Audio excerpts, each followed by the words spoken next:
Welcome back to Hysteria, the podcast for all of us trying to simply stay sane right now. Essie, the news has been relentless this past week. Trump survived an assassination attempt at a rally in Pennsylvania. He picked JD Vance as his VP on the ticket. The Republican National Convention is in full swing, and all of New York is experiencing the worst swamp ass you could ever imagine. So we're just going to dive in. Okay, let's dive in. Okay, so Monday night kicked off the primetime programming for the RNC. There's been a lot of talk about bringing people together and turning the temperature down. Vibe check, was that the vibe? Did they turn it down on Monday night? I didn't see a whole lot of turning it down. This is so Trump. Even in Trump's announcement that he threw out his old script, right? Mm-hmm. He had to get in there.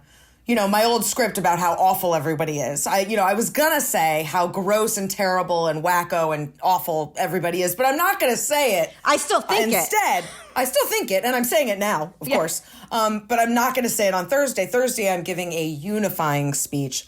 I mean, they don't know how to do this. Just today, they're, sharing memes on social media about Joe Biden falling downstairs. I mean, there's no taking temperature down. And I don't even blame them so much because they're responding to what their voters want. And I don't think their voters want unity. Mm-hmm. I don't think their voters want to take the temperature down. That's not why they bought into Trump in the first place. So right. I don't see any more Also, when you kick down. off your primetime programming with Marjorie Taylor Greene. Yeah, that says something. Something tells me that's a flag that things aren't going to be chill. And she was, I think, followed by Lieutenant Governor Mark Robinson. Yes. I mean, he is the male Marjorie Taylor Greene. He's crazy. I mean, yeah, if people don't know, he's the North Carolina Lieutenant Gov, running for Gov, who said, listen, sometimes people need to be killed. Sometimes people need killing. So, if you were going to take the temperature down after an assassination attempt, you would take him off the program. Dais. That's what I would think. So, did you watch Monday night? I did. Yes. Yeah. Okay. Yeah. So, what did you make of Trump's demeanor in the box?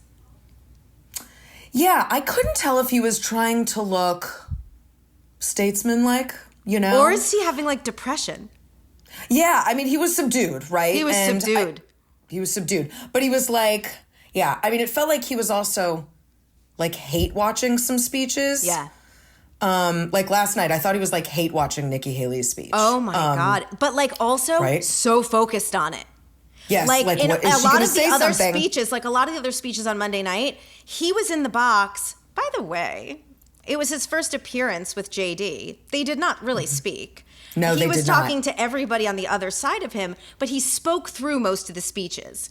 But Nikki Haley, when Nikki came out last night, he sat down, slouched a little bit in his seat, and he didn't glower, but he did not blink a lot. Yeah, he was super focused.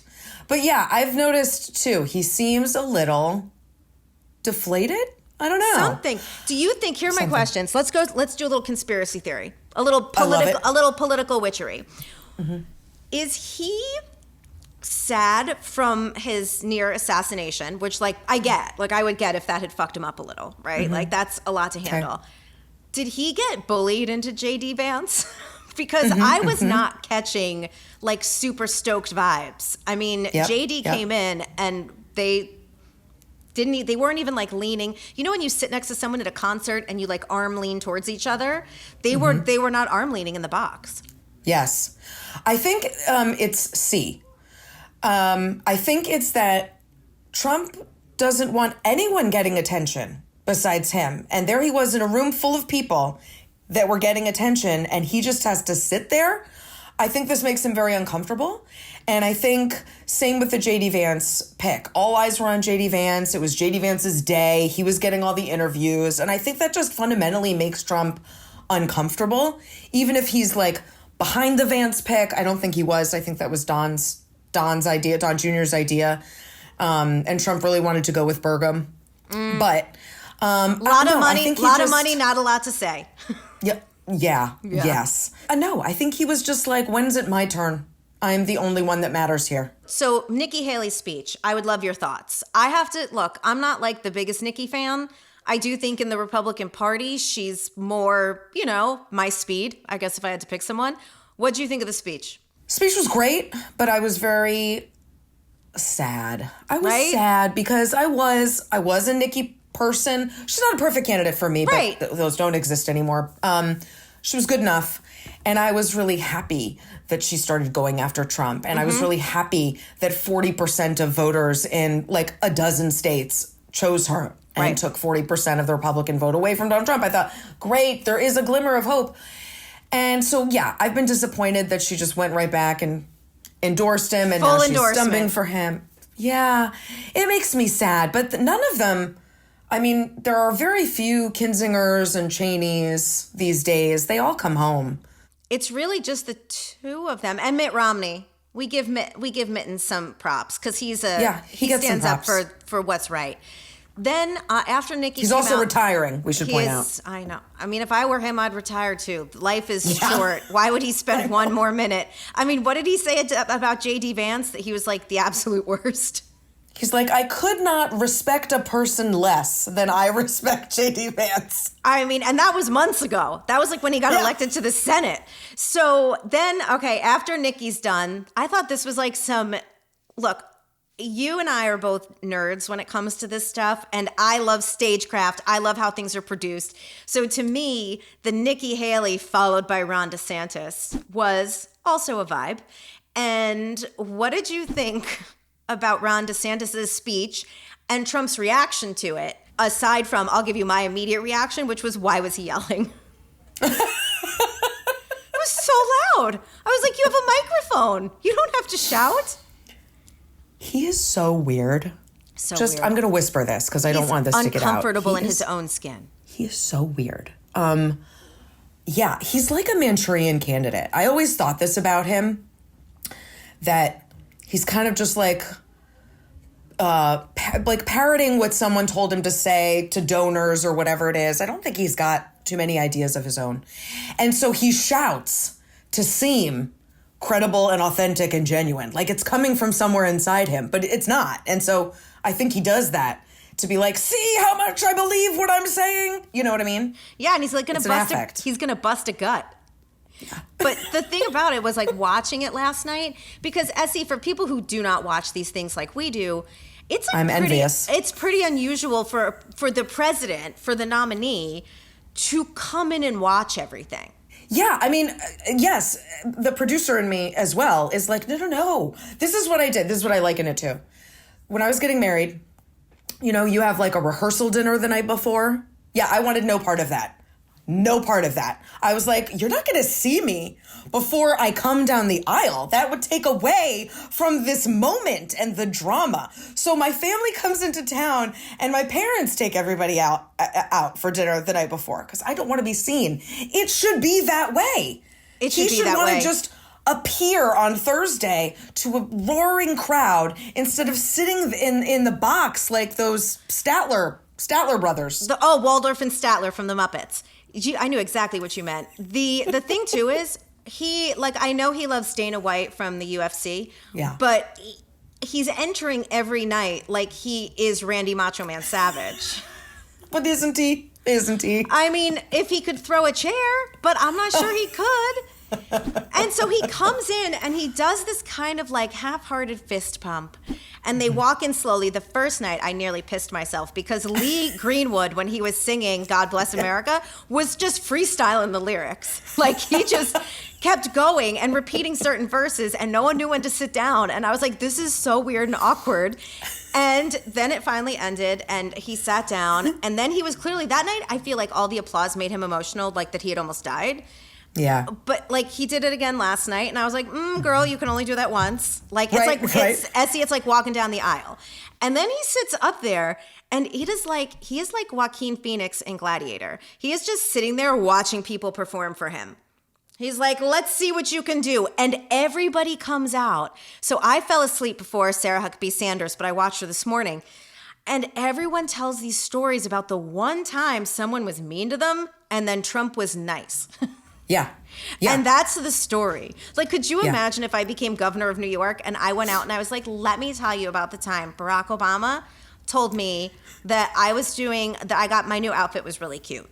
Like, could you imagine? But that's what they're doing. She literally, Sarah Huckabee Sanders was literally like, when everyone was mean to me at the correspondence dinner, he told me I was beautiful. What? And he loved it.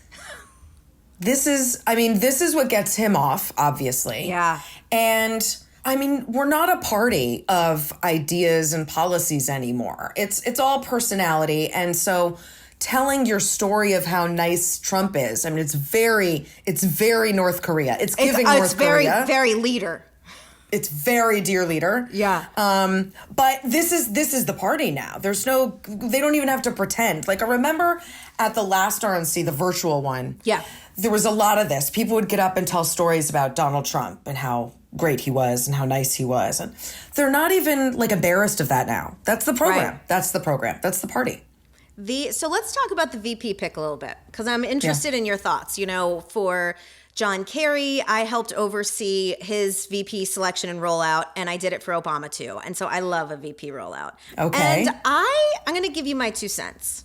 Yeah. I really thought, you know, pre-shooting, of course, pre-near assassination by dietary assistant, I thought he's going to pick a woman. It seemed so stupid to me that if he, like, it would lock up, if he picked now listen, she did me dirty the other night, but I was kind of like, Katie Britt seems like a genius choice. She's smarter than Palin, but she has all the upside. She could lock up the whole like trad wife, you know, demographic from the suburbs of Virginia over, you know, out to Boise, Idaho. Mm-hmm. But he went with JD, and he didn't announce him until 20 minutes before he showed up on the floor. And I was like, that can't be right. And then I like dug in a little bit, and it's like, no, JD Vance found out 20 minutes beforehand that he was the pick. So what does that say to you? Does it say that Trump was being his Mark Burnett producer self and wanted like the suspense? Or do you think he really was kind of making up his mind until the last minute? I think he was making up his mind, and we got guidance all day Monday that like it's not going to be who the media is talking about. Right. Bullshit. It's who everyone was talking about and what everyone assumed. And so I think there was a little chaos around it, and I don't think it was decided. We are political people, and by that I mean like conventional political people. So we look at, okay, what demographic holes could he fill with this? What experiential background holes could he fill with this? What could he do to complement the ticket? But that's not how he sees anything.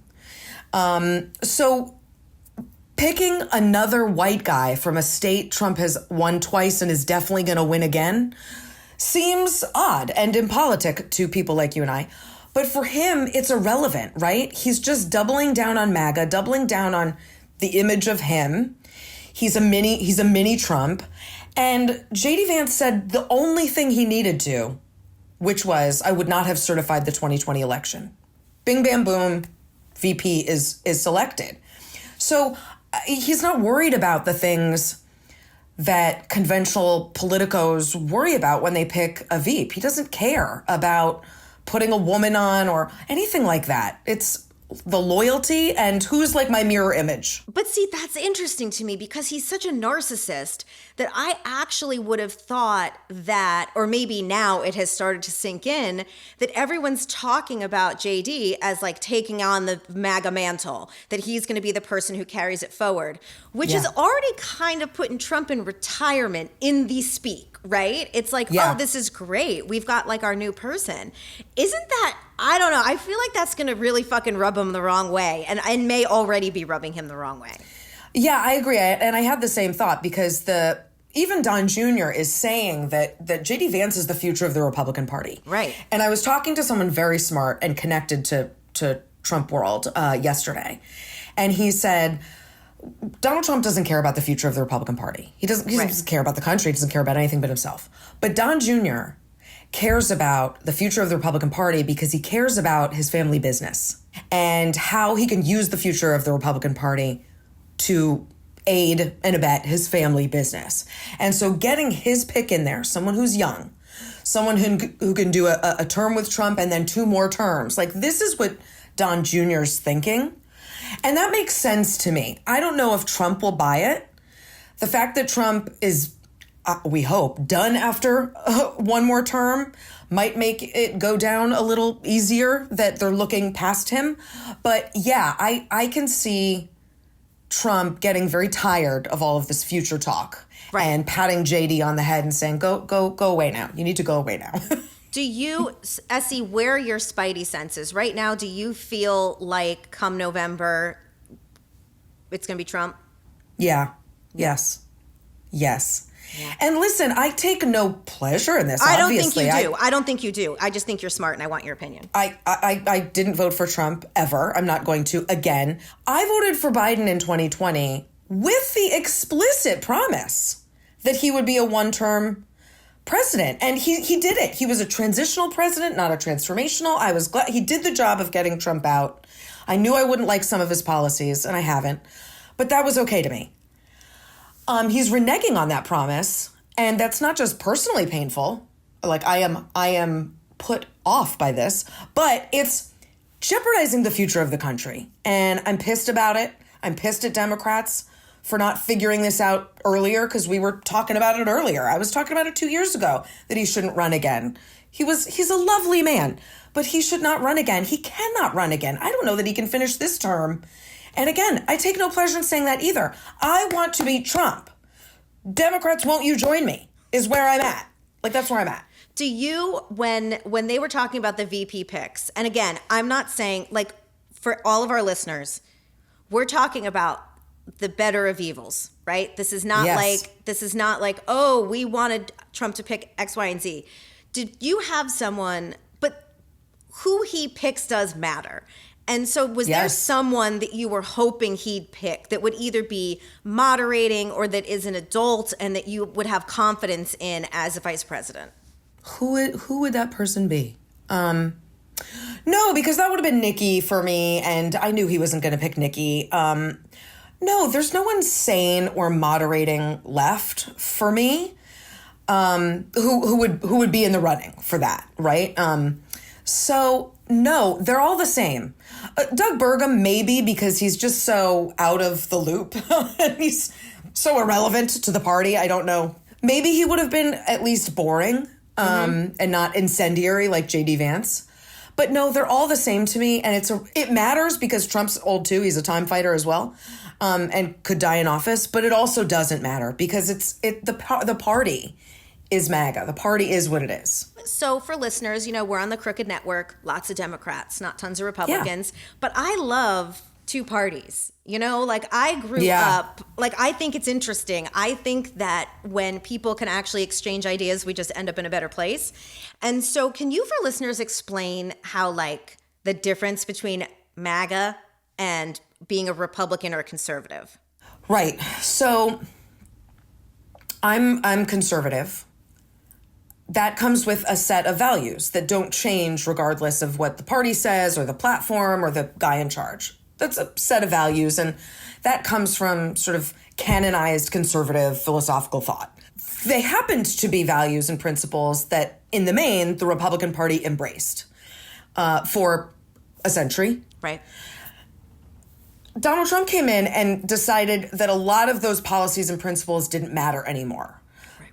Principles around national security, foreign policy, lowering the debt and the deficit, family values, tariffs, right? Protectionism, all these things that had been bedrock and not argued among conservatives. He decided they weren't important, and then the party also decided they weren't important. So I believe in all the things I once did. I have not changed, but the party has completely changed and jettisoned the conservatism. A lot of voters are happy with that. I'm on the outside of that. I'm obviously not happy. I'm dismayed by that. But so conservatism still exists. No one can change that. The party has become completely co-opted by MAGA. And so there's just no daylight between the two things anymore. I think if you were a Martian and you came down on Earth and asked, what's a Republican? You'd really have to ask, well, what kind? Like, are you the conservative kind or the MAGA kind? because the party still houses both, but as a costume, as an identity, it completely wears the MAGA costume. Who are some of the Republicans out there who are in office still that you think have a moral compass, people who you trust and believe in? Well, we mentioned Romney, and he's a really good guy. Mm-hmm. No offense to you, but Democrats did him very dirty in 2012. He was not the monster that he was painted to be, obviously. But I know. Yeah, right? But listen, John Thune is a good person. And, he might become majority leader, Isn't it like 5 Johns that are running? Yeah. I think it's like, right? It's like John Cornyn, John Barrasso. Thune, John Barrasso. They're all like, Mitch McConnell's being circled by a bunch of Johns. Bunch of white Johns. Yeah. State of affairs. But I know John Thune. But no, see, let me take this back, because I know Mike Lee. I know a lot. I know Marco Rubio. They all became something I didn't think they would. Mike Lee, who walks around with a constitution in his pocket, suddenly talking about the sham trials, and it's just bewildering. So I don't know who is immune completely from being MAGA infected. I don't know who that is anymore. I thought I knew these people. I don't. So one of the people who I was actually really interested in, I'm in New York, I live adjacent her district, was Elise Stefanik when she was first elected to Congress. I think youngest woman elected to Congress. And the Trump train just picked her up, and I just can't believe it. I mean, I know that she is smarter. I mean, I think this is the hard thing, and this can affect all kinds of politicians, right? It's not just MAGA or Republicans, but when people just get co-opted and they're better, they're better, and they're just not doing better. So that one's kind of a bummer for me. This is why I'm in therapy, because when this happens to people know better, and Elise is a perfect example. She's hardly the only example, right? She's Harvard educated. You could do this with Josh Hawley, Tom Cotton, Ted Cruz, right? All of these very well-educated people who once spoke the gospel of conservatism, know what it is, know what it looks like, and they know what it isn't, and they don't care anymore. That's so much worse than the Marjorie Taylor Greenes, who's never heard of Hayek, who doesn't know what de Tocqueville is, right? She doesn't know. She doesn't know what it's supposed to be. So you can almost forgive her. But the other ones are a real punch in the gut, because you could remain principled, and they chose not to. So we're recording this on Wednesday. Episode airs on Thursday, the day of Trump's speech. So I'm curious. Tonight we have JD Vance. He'll give his speech. What do you anticipate from Vance's speech tonight? What do you think his message should or will be, and what do you think Trump's going to do tomorrow night? JD Vance is another one. He's a good speaker. He's intelligent. He's smart. I think he'll say smart things, but I also worry that he's going to be a bit pugilistic and, offensive. We'll see. I don't know. I don't know how much hand Trump team is going to have. Is Chris LaCivita going to oversee the script, that JD Vance is reading from? I don't know. So we'll see. And then Trump, who knows, man? I mean, I got the script that he was meant to read the day he announced in 2015. I got it the night before. And I read it, and I thought, wow, this is interesting. It went through his business record, and talked about how he had rescued different properties and blah, blah, blah. And I said, oh, well, this is a platform. It's not for me, but there's a business platform in here that makes the case why he should be president. He read none of it, not even the first word, when he came down that escalator the next day. So I have no idea. I'm sure there's something scripted for him to say. I'm sure he won't say it. I wanted to do a quick toast, a quick shout out. Okay. Essie, I am very sad that Shannen Doherty has passed. Yeah. Was she important to you growing up? 90210? She was. I mean, 90210 came, and it was the first, I think I'm saying this right. I think I was in 10th or 11th grade, and it was the first time a show aired new episodes over the summer instead of reruns. Remember how that used to be on linear television? Yes. You'd have the show during the year, during the season, and then the summer would just be reruns. Yes, and right. so they had new episodes, and I can't even tell you. Like, it has just been such a part of my life. And when she was diagnosed with breast cancer like 10 years ago, it's like, everyone, all listeners, get your mammograms, get your colonoscopies, get all of your self-care checkups, because she fought like a fucking warrior for 10 years. And when I woke up, the first thing I did was text Dan Pfeiffer, because we are the exact same age. And in the White House, when I was having a particularly bad day, Dan would find the episode where Andrea Zuckerman gets hit by a speeding car and send it to me, because when you open up your email, it's just this picture of Andrea Zuckerman very fakely being hit by a car and like her book's going everywhere. And so we have been doing the 90210 for a long time together. And when I texted him the People magazine breaking news that she had passed, he was like, I can't believe it. I was just sending this to you. And so for me, I was very sad. And when Andrea Zuckerman, AKA Real World Gabrielle Carteris, posted that Luke Perry and Brenda were and Shannen Doherty were finally reunited, I just cried like a baby. I cried like a baby. So I just wanted to use this as a moment to remind everyone, get your mammograms in honor of Shannen. Go get your mammo. To Shannen. Yes, to Shannen.